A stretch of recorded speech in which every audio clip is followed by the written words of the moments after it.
Hey guys, welcome back to another video. Well, this is a big one. We finally have a policy of how inspectors are instructed to enforce the English language proficiency requirement. The thing is, this document is redacted, and for a good reason. We'll get into it in the video, but at least we have some kind of piece of the puzzle of what we should expect when June 25th hits and this becomes an out-of-service order. So let's get into it. Ready? Let's go!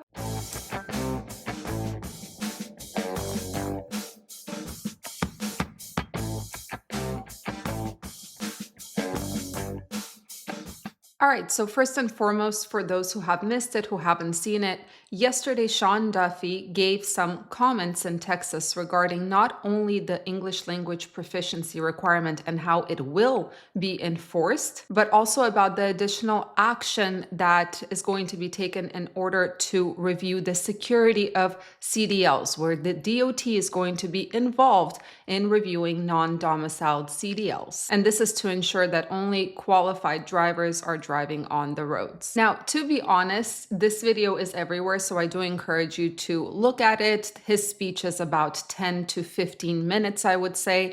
The speech itself didn't provide any new news. It just reinforced the fact that he is taking this English language proficiency requirement as well as the review of non-domiciled CDLs very seriously. But following Sean Duffy's speech, and this was released today by Overdrive, the FMCSA issued the English language proficiency enforcement policy guidance for inspectors. So before we get into this document, I have to mention again, a lot of this document is redacted, and there is a reason for this. According to Overdrive, and I quote, "These are redacted under the Freedom of Information Act exemption that allows agencies to withhold information that would disclose techniques and procedures for law enforcement investigations or prosecutions if such disclosure could reasonably be expected to risk circumvention of the law." So basically it's redacted so that no one can prepare and find ways around it before it's actually enforced. But let's get into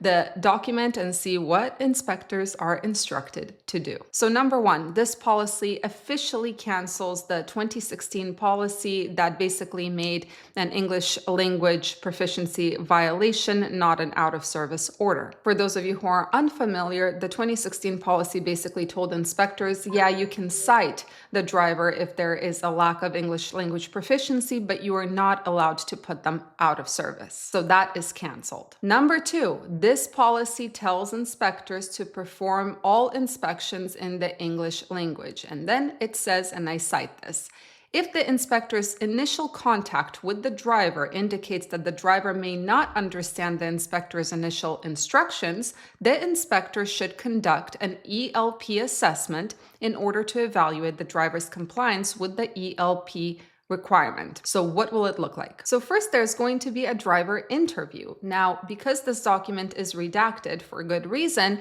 we don't know what the interview is going to look like, but we do know that the officer is going to instruct the driver to respond in English. And the thing that a lot of you have been asking has been answered. And I'm going to quote this. "Tools to facilitate communication, such as interpreters, I-Speak cards, cue cards, smartphone applications, and on-call telephone interpretation services should not be used during the interview, as those tools may mask a driver's inability to communicate in English. If the inspector, during this initial interview, determines that this driver is not able to speak or understand English sufficiently, they will be citing them for this violation right away." And when I say citing, I'm going to explain what citing actually means.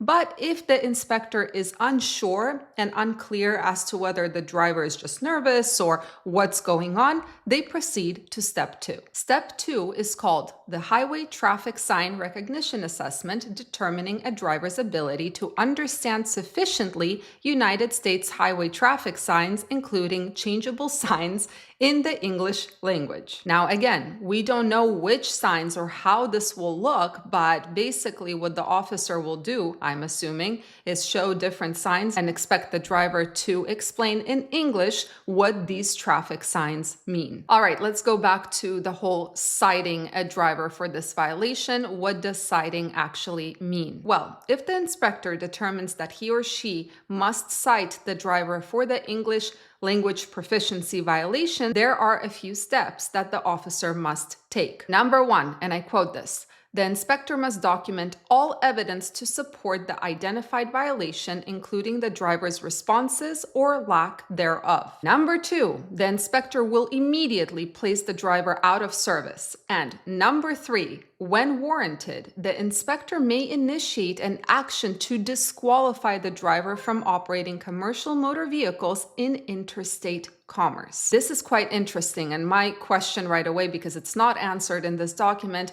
what is the difference between placing a driver out of service for this violation and action to disqualify a driver completely? What must happen for the out of service versus the complete disqualification? Perhaps it's a wording issue, and perhaps they mean that it's the same thing. Out of service is disqualifying the driver, but the way it's worded is a little bit confusing. So you guys let me know, because I will attach that document below. But anyways, then it says, and I quote, should the driver be placed out of service, the inspector should advise the driver that it is unlawful to operate a commercial motor vehicle while out of service, and that the driver should not operate commercial motor vehicles in interstate commerce until the condition is remedied. Now, what does remedying the situation look like? It doesn't say explicitly, but I'm guessing since they are taking such a hard stance on English language proficiency, remedying the situation would be the motor carrier sending another driver who does have English language proficiency to take over that truck until the current driver either